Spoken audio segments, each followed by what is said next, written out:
here we are at Purvis Street. Hello, Mr. Goh. Hi. And everyone else here. Hello. I was born in a public hospital, right? So At that time, what is it called here? Kandang Kerbau. Kandang Kerbau. It's KK. still KK Hospital, right? KK Yeah, Hospital. it is still here, It's yes. still there, yeah. But not at the old place. It's the new hospital. It's opposite the old hospital. Okay, Now the yes. hospital is the headquarters of LTA, Land Transport Association. Yes. So my first day home was here, number 7 Purvis Street. That's where you were born, right? Yeah, Where you live with your so family. I grew up there, and after 18 years old, I went abroad to study, and I came back. I stayed here for a few years, and then I moved out. So my childhood really was Purvis Street, yeah. Purvis and- Street is a beautiful area. Oh yes. So you see, the Hainanese, when we came to Singapore, I think downtown area is really these few roads. Back then, it is We had called Middle Purvis Road. Street, right? Yes. It was always called Purvis Street. In Hainanese, we say Hainan First Street. First street was Middle Road. Right. Second street was Purvis Street. Purvis Street, yes. Third street was Xia Street. So Hainanese really gather around this area, downtown area, in this area, and Holloway Land, Bain Street. These were all the Hainanese enclave downtown. Right. So those days around this area, many associations. Song Heng was one of them. Right. There were many other associations by the surname, like the Tan Clan Association, Right. Goh Clan Association, Lim Clan Association. So you have the sub-association, all right? around this area. Yes. So as I said just now, right, that when Hainanese came to Singapore, we required a lot of help. So you can see the spirit of supporting each other, usually especially supporting the newcomers, because they had no money. Some people without relatives, so they actually live, eat in the association, and getting help from others in the association to find jobs to continue Right. to live. And as a result, so Hainanese really treasure education. Right. So you see, we Hainanese, we don't have many entrepreneurs, but we have a lot of professionals. Right. Lawyers, auditors, Right. many other, profession, and many in the government, administrative service, and so on. Right. So that was why, because as I said, we came late. Many good businesses already taken up, taken by up other dialects, by right? other dialect groups. So we what's had to left, find out. But that being said, we still have some good entrepreneurs, like Cortina, who was the founding president of the Hainan Business Chamber. Yes. He founded Cortina and doing very well as a listed watch company. Cortina, And Kofu is a very, very big F&B group Right, Kofu, in Singapore. yes. Yeah, that's also Hainanese. So we do have entrepreneurs, despite what I said. So number 10 used to be a place where people came to send letters back home.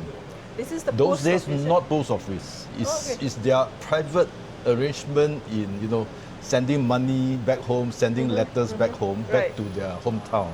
Because those days, Hainanese came here.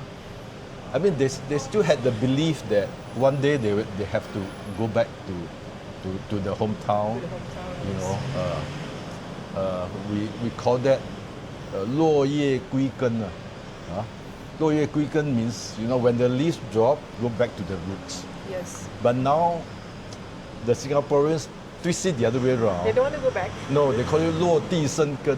which means That means we are in the you're land here. and your roots is in the Yes. land now rather than Then back don't home. go back. Yeah. So Yes. you can see the change, right? yes. That's change of the part mindset, of the no. yeah. It's part of the society's Yes. involvement, right? Today, I mean, we Singaporean, we believe we are Singaporean. We're not Chinese anymore. I mean, we are ethnic Chinese, but we are not a Chinese from China. Right. I think that makes the difference. So the young people, as time goes by, I think this is what it is, and so you see that the role of money, remittance, sending letters back home, that row no longer exists, no more. So you can see that This was all these previously the shops place, were yeah. done by different business. So this one looks like a furniture company. So it was previously, this Yeah. is where the Hainanese people send their letters back home. Yeah, Which correct. we now Send call, money as well. Send money as money well. and letters. Yeah, so back, yeah. right now we call it like post office. Back then it's right. not called post Right, office. right. And this one used to be a company doing shell business. I think they import shells from Indonesia, Right. and they sell it for shell. They can sell for people making buttons, doing jewelry or things like that. Right. Okay, and this one used to be a coffee shop.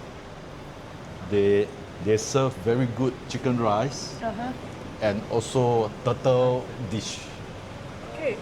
Those days. So number 8 used to be number right. 8 used to be a coffee shop, and you see that the owner of the property, the name is still there, and this gentleman used to be a very famous lawyer, Hainanese lawyer, Chen Xuchuan. Yeah. So this is a very famous Hainanese lawyer, and he was one of the famous Hainanese in the Hainanese community lah. This is where I grew up, number 7. Number 7. This is Yeah. where Mr. Goh Toh Sim he grew up. Yeah. Well, And now it's the now supposed to be a restaurant. I think they are still waiting for the new operator to come in. We don't own this place anymore. Used to be a grocery shop. Yeah. yes. You know, my grandfather came here in the 1930s, and then before the war, he brought my father over with a few friends. They were doing this business, and then during the war, I mean, my father still said they were hiding behind. You know, Right. yeah. When the Japanese came, everybody was worrying about their life. So, Right, what, so- what happens that all the Hainanese community, they can, hide inside the... No, I think I didn't know that part, but I certainly know that my father and my grandfather and so on, they had to hide behind. So after the war, and in the 50s, my father went back to Hainan to marry my mother. Oh! Yeah, that usually, Yes. as I said, the mentality then, the spirit then was, right, you have to go back to the hometown. Yes. You know, you still. Was It it was like a still this culture. matchmaking? It was this culture. Yeah, I think so. So, and then I was born in the 1956. Yeah. Yeah. So you see, when they came over, my mother came over. Then I grew up in Singapore, Do you miss- and went to school. I stayed here 18 years. And after 18 years, after 9 months in the national service, I went over to France to study here. So I spent 6 years in France I studying. heard you can speak fluent French. I still listen to the French television, the news, the 8 p.m. news that I listen all the time. Keep in touch with what happened in France. Could you introduce yourself in French, and this is where you live? Bonjour. Ici, c'est là où j'ai habité pendant 18 ans, avant que je suis parti en France pour mes études. J'ai passé 6 années en France. D'abord, première année, j'ai étudié la langue française. Et puis, après 2 ans, j'ai fait les classes préparatoires. Et puis, j'ai passé un concours pour les éco-ingénieurs. Et après, j'ai fait 3 ans dans l'École nationale télécommunications de Paris. Voilà. Thank you. Now we're at number 6, Purvis Street. What is this place used to be? Yeah, number 6 used to be also a remittance and letter sending company, but they had another function that's very interesting. They acted like a travel agent.